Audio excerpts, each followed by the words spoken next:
नमस्कार किसान भाइयों, कृषि फाई के खेती समाचार बुलेटिन में आपका स्वागत है। मैं हूं राशि आपके साथ। बड़ी खबरों की ओर रुख करने से पहले आइए नजर डालते हैं आज की कुछ खास हेडलाइंस पर। आम और नींबू की खरीद करेगी सरकार।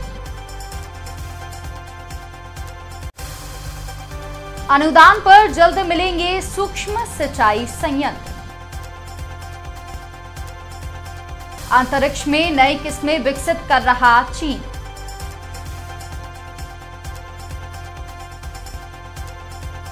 दलहन फसलों की खेती पर मिलेगा 9,000 तक अनुदान।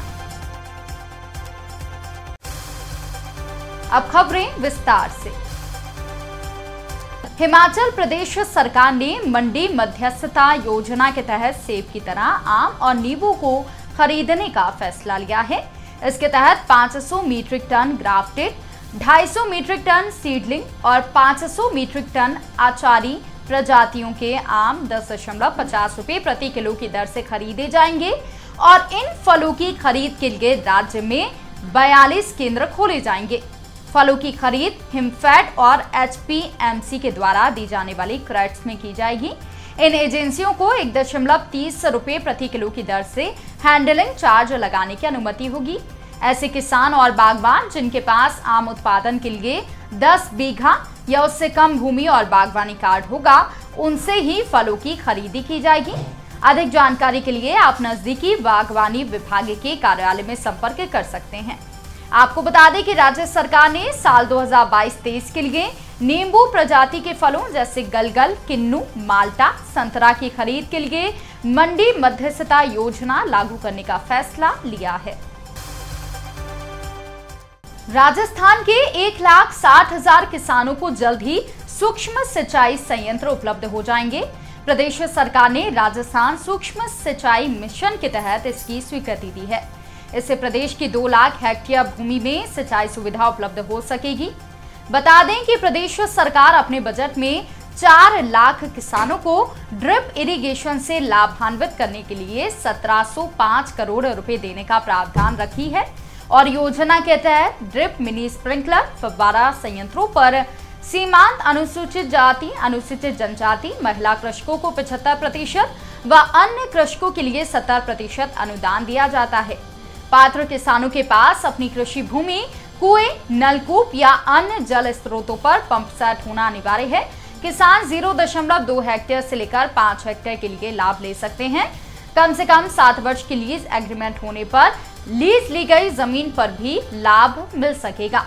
अब वेबसाइट rajkisan.rajasthan.gov.in पर जाकर या नजदीकी कृषि विभाग के कार्यालय में संपर्क कर जानकारी ले सकते हैं। चीन गेहूं, चावल आदि फसलों की नई किस्में अंतरिक्ष में विकसित करता रहता है। इसी तरह उसने गेहूं की किस्म लुयुआन 502 पृथ्वी की सतह से करीब 340 किलोमीटर ऊपर अंतरिक्ष ऑर्बिट में विकसित की है। ये किस्म चीन में दूसरी सबसे ज्यादा उगाई जाने वाली प्रजाति है। अंतरिक्ष में कुछ समय तक रहने के बाद इन किस्मों में कई परिवर्तन होते हैं। ये बीमारियों के प्रति ज्यादा प्रतिरोधी और सूखे को अधिक बर्दाश्त करने वाली हो जाती हैं। फिर इन्हें अंतरिक्ष से वापस लाकर जमीन में बोने में ज्यादा पैदावार मिलती है। इस प्रक्रिया को स्पेस म्यूटेजेनेसिस या प्रजनन कहा जाता है। अंतरिक्ष में भेजे गए बीज माइक्रो ग्रेविटी में रहते हैं। यहाँ मौजूद कॉस्मिक किरणों की मदद से पौधों का विकास और परिवर्तन होता है। इन पौधों को फिर पृथ्वी पर वापस लाया जाता है। इसके बाद इनका उपयोग किया जाता है। बता दें कि चीन साल 1987 से स्पेस म्यूटेजेनेसिस का इस्तेमाल कर रहा है और इस तकनीक का लगातार इस्तेमाल करने वाला चीन दुनिया का अकेला देश है।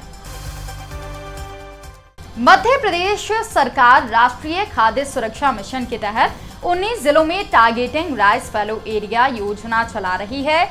इस योजना के तहत धान के क्षेत्रों को कम करके दलहनी फसलें जैसे मसूर, चना, अरहर, मटर आदि का उत्पादन बढ़ाने के लिए प्रोत्साहन राशि दी जाएगी।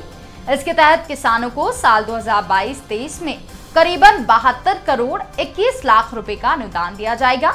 पौध संरक्षण रसायन और मृदा प्रबंधन के तहत सूक्ष्म पोषक तत्वों के लिए 500 रुपए प्रति हेक्टेयर सब्सिडी दी जाएगी। तो वहीं चना और मसूर के लिए 9,000 रुपए प्रति हेक्टेयर दिए जाएंगे। इसी तरह प्रमाणित बीज वितरण के तहत 5,000 रुपए प्रति क्विंटल दिए जाएंगे। जैविक उर्वरक के लिए 300 रुपए, चूना के लिए 1,000 रुपए, जिप्सम या सल्फर में 750 रुपए प्रति हेक्टेयर राशि दी जाएगी। छिंदवाड़ा, कटनी, बालाघाट, दमोह, होशंगाबाद, बैतूल, अनूपपुर, सिवनी, डिंडोरी, मंडला, नरसिंहपुर, सतना, पन्ना, रीवा, सीधी, सिंगरौली, शहडोल, उमरिया, रायसेन जिले के किसान योजना का लाभ ले सकते हैं। आप अन्य जानकारी के लिए कृषि विभाग में संपर्क कर सकते हैं। तो किसान भाइयों, हमारा ये बुलेटिन आपको कैसा लगा कमेंट करके हमें जरूर बताएं। साथ ही खेती बाड़ी और किसानों से जुड़ी लेटेस्ट खबरों की अपडेट्स के लिए आप जुड़े रहिए कृषि फाई के साथ। धन्यवाद।